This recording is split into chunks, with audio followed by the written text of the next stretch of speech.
them a razor, they hotter than hot. Mavit and Balti, me la pull up that. Selector, me's a hotter than hot. But I know dance hard, me love that. Hello, hello, hello, comment ça va? J'avais dit qu'on parlerait d'autre chose, mais je dois bien avouer que face à cette épidémie de personnes qui abandonnent avant même d'avoir essayé, je me sentais obligée d'aborder ce sujet, la discipline. Déjà, qu'est-ce que ça veut dire la discipline? Obéir aux règles, se plier au cadre, faire pour faire sans attendre de résultats, maîtriser sa personne. Voilà comment je définirais la discipline. À première vue, ça me fait vraiment pas kiffer. Quand on me connaît un peu, on sait que je suis plutôt du genre à pas trop aimer les règles, le cadre, et en termes de maîtrise de moi, bon, ne nous attardons pas là-dessus. Mais si je suis tout à fait honnête, ça, c'était avant. J'étais comme ça avant. Et un jour, en cours de théâtre, la prof nous parlait de théâtre classique et de toutes les règles que les dramaturges étaient obligés de respecter. Notre échange devait ressembler à peu près à ça. Putain, c'est dommage autant de règles, hein. Ça a dû tellement les brider pour écrire. Mais bien au contraire, Morgane. C'est dans la contrainte que jaillissent les merveilles. Comprends-tu? Imagine un instant le temps colossal qu'il faudrait pour extirper du chaos quelque chose de sensé. Alors, pour qu'il naisse quelque chose de beau, je n'ose même pas imaginer. Bon, ok, elle avait peut-être pas dit ça comme ça, mais dans ma tête, ça sonnait pareil. En tout cas, sa réflexion m'a bien fait réfléchir. J'ai réalisé que c'était vrai. Si je devais peindre un tableau et que je dépassais du cadre, eh bien, ça n'apparaîtrait pas dans le tableau. Ça pouvait être merveilleux, magnifique, sublime, mais ça resterait inutile car c'était en dehors du cadre. Pareil avec le sport. Qu'est-ce qui fait qu'un sport est intéressant à regarder? Ce sont les règles. Vous imaginez si on se pointait sur le terrain de foot et chacun jouait à son propre jeu en inventant des règles au fur et à mesure en fonction de ce qui nous arrange? Ce serait injouable. En fait, la discipline, l'ordre, le cadre, ce sont des concepts fondamentaux si l'on veut avoir une bonne vie. Et quand je dis bonne vie, je parle d'une vie saine, équilibrée, apaisée et confortable. Vous pouvez avoir une définition différente. En tout cas, pour avoir cette vie, il faut être discipliné. Ok, parenthèse philosophique terminée, revenons au business. En quoi la discipline va nous aider? Eh bien, c'est simple. Combien de fois doit-on répéter un mouvement en musculation avant que notre corps ne se muscle? Et que l'on voit les effets sur notre corps? Beaucoup de fois, sans compter le temps que ça prend. Pourquoi, avec le business, les gens n'ont pas la même approche?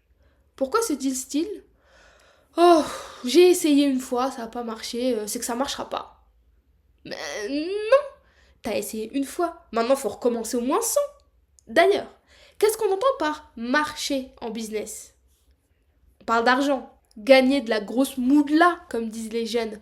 Sauf que le petit détail que les gens ne comprennent pas, c'est que l'argent arrive en fin de processus, à la fin de la première grande étape du processus de la vie d'un entrepreneur, qui entreprend effectivement. Ok, décomposons l'étape 1, qu'on va appeler la création d'un business. Donc dans cette grande étape, il y a plusieurs sous-étapes. La première, j'ai envie d'entreprendre. 2, j'ai une idée ou j'en trouve une. 3, je développe cette idée, réfléchis à ce que je veux en faire, comment je vais en parler, à qui. 4, j'en parle autour de moi pour voir si ça a du potentiel et commencer l'ébauche du MVP. Minimum Viable Product, le produit minimum viable, c'est-à-dire l'essence même de ton produit. Par exemple, tu veux créer un modèle pour chien, ton MVP, c'est juste de faire ce qu'il faut pour accueillir un chien ou deux chez toi. Le but étant de tester le produit et voir dans quelle direction l'orienter, l'améliorer ou si on doit abandonner. 5. Je continue de prospecter activement jusqu'à avoir assez de prospects qui se transforment en clients. 6. Je récupère l'argent des premiers essais de MVP si j'ai eu le courage d'en demander et si personne n'a demandé de remboursement tellement mon service ou produit était claqué au sol. Et ça, c'est l'étape 1, grosso modo. Sauf que chaque étape prend du temps. Et la chose la plus dure dans chacune de ces étapes, c'est d'y aller et de continuer jusqu'à avoir un résultat sans abandonner. Combien de personnes ont envie d'entreprendre et s'arrêtent ici, sans jamais se lancer car les peurs et les doutes les ont bouffés? Beaucoup, hein?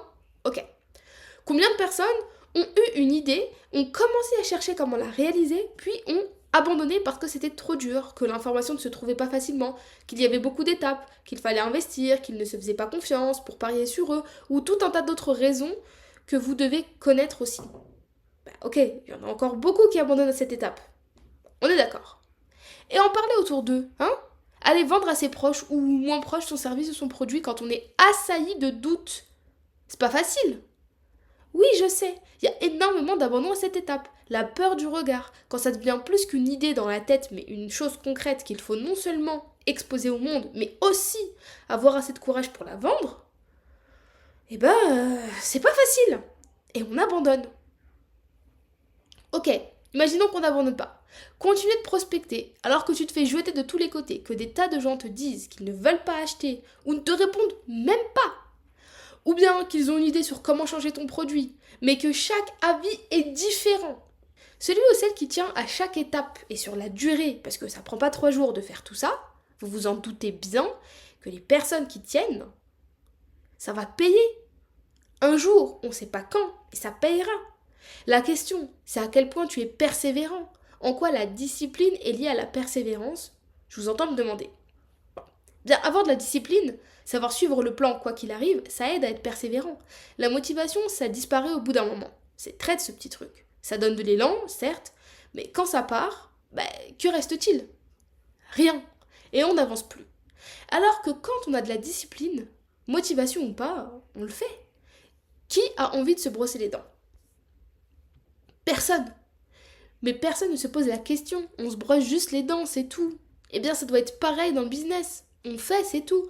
Motivation ou pas, envie ou pas, quand on décide que l'on se lance dans un projet, il faut aller au bout pour être sûr que ça valait le coup ou pas. Si on abandonne avant, alors le seul échec que l'on doit essuyer, c'est celui de notre lâcheté. Mais comment travailler cette discipline? Je vais vous le dire parce que j'ai compris ça il n'y a pas très longtemps. L'habitude. Si vous aimez le dev perso, vous connaissez déjà les livres L'effet cumulé ou Un rien peut tout changer. Des livres qui parlent de comment faire des petits ajustements dans sa vie peut vous amener loin.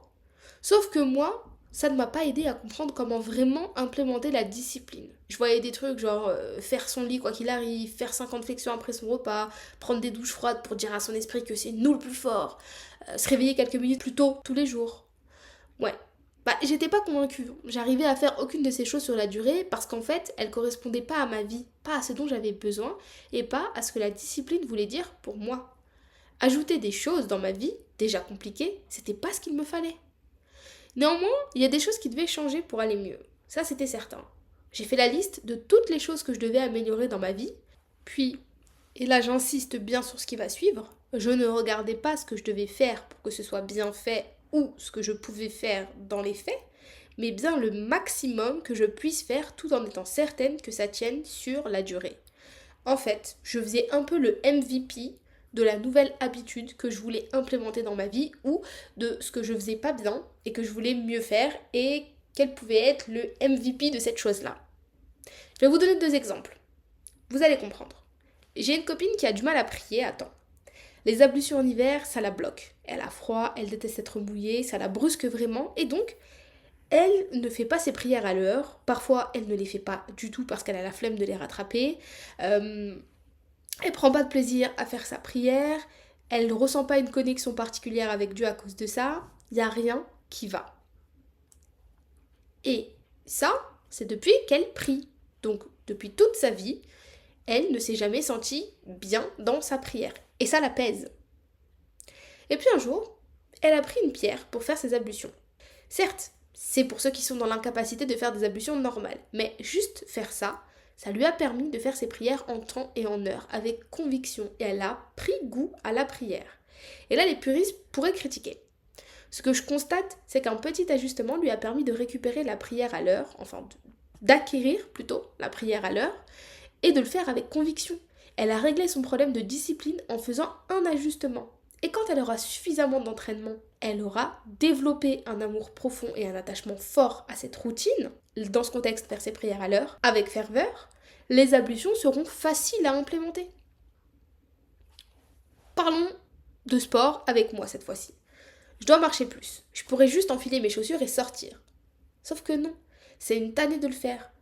Déjà, j'aime pas marcher en ville, j'ai pas envie de prendre la voiture pour aller en forêt, et puis les enfants veulent venir avec moi, mais ils sont trop petits, donc poussettes, donc on marche moins vite, je dois m'occuper d'eux, je suis moins dans la marche, moins dans la pleine conscience, moins dans le moment, et puis Je perds un temps fou parce qu'il faut les préparer et quand on rentre, il faut leur faire leur toilette, il faut les changer. Bref, dans les faits, je ne le fais pas parce que c'est trop de contraintes pour moi. Du coup, j'ai acheté un tapis de marche qui se glisse sous le canapé.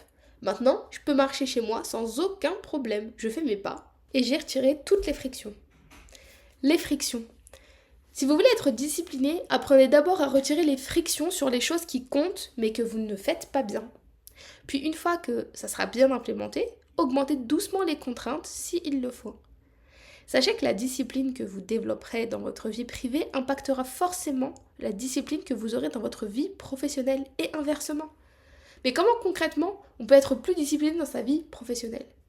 Eh bien, comme pour les deux exemples qu'on vient de voir, prenez une chose que vous faites mal, voyez ce qui vous bloque, retirez petit à petit les frictions pour garder seulement ce que vous êtes sûr de pouvoir tenir en toutes circonstances et bim, entraînez-vous sur ça. Je préconise tout de même de bien ancrer l'habitude avant d'ajouter de la difficulté parce qu'on peut vite entrer dans le « Ah bah vas-y, je l'ai pas fait donc fuck, j'arrête, c'est pas la peine de continuer ». Ça fait un moment que je veux me lancer dans le business. Pourtant, j'ai galéré avant de le faire. Il a fallu que je change ma vie entière pour enfin y arriver. C'était tout un tas de petits ajustements que je devais faire pour créer le cadre qui me permet aujourd'hui de pouvoir entreprendre. J'ai changé mes habitudes de temps libre en remplaçant d'abord le contenu que je consommais pour me divertir avec des choses axées business où je continuais à rien faire, mais au moins j'en apprenais plus sur le milieu. Je comprenais un peu la mentalité, l'état d'esprit, et me divertir me paraissait de plus en plus futile. Au fur et à mesure, j'ai remplacé regarder du contenu par lire sur le sujet. C'était déjà plus instructif. Et puis il y avait mes fréquentations. Pas très entrepreneurs, avec qui je pouvais pas trop parler de mes ambitions et de mes envies, car pour eux c'était totalement impossible. Au lieu d'arrêter de voir mon entourage, j'ai plutôt cherché à rencontrer de nouvelles personnes dans le domaine qui m'intéressait. Et au fur et à mesure, sans que je le fasse sciemment, j'ai changé d'entourage. Aujourd'hui, les personnes à qui je parle le plus sont des entrepreneurs comme moi. Être plus discipliné, c'est aussi se donner un cadre qui nous le permet. Pourquoi les militaires sont très disciplinés ? Parce qu'ils n'ont pas le choix, mais aussi parce qu'ils le sont ensemble. Ça aide vachement d'être dans la même dynamique. Il y a des personnes extrêmement disciplinées avec des routines chronométrées. Je les admire. Mais pour arriver à ce niveau, il faut y aller pas à pas et ne pas brûler les étapes, comme dans le business. Pas à pas. Allez jusqu'au bout, même si ça ne se voit pas. Même si vous avez l'impression que rien n'avance, même si ce n'est pas immédiat. La discipline, c'est aussi avoir le courage de se dire non. Ça, c'est trop dur. Je ne vais pas tenir, je dois accepter de faire une chose plus simple mais plus pérenne. Ça vous semble bête ? Eh bien, sachez que c'est la raison pour laquelle les gens abandonnent leurs bonnes habitudes. Ayez le courage d'admettre que vous êtes moins bon sur la durée que ce que vous croyez.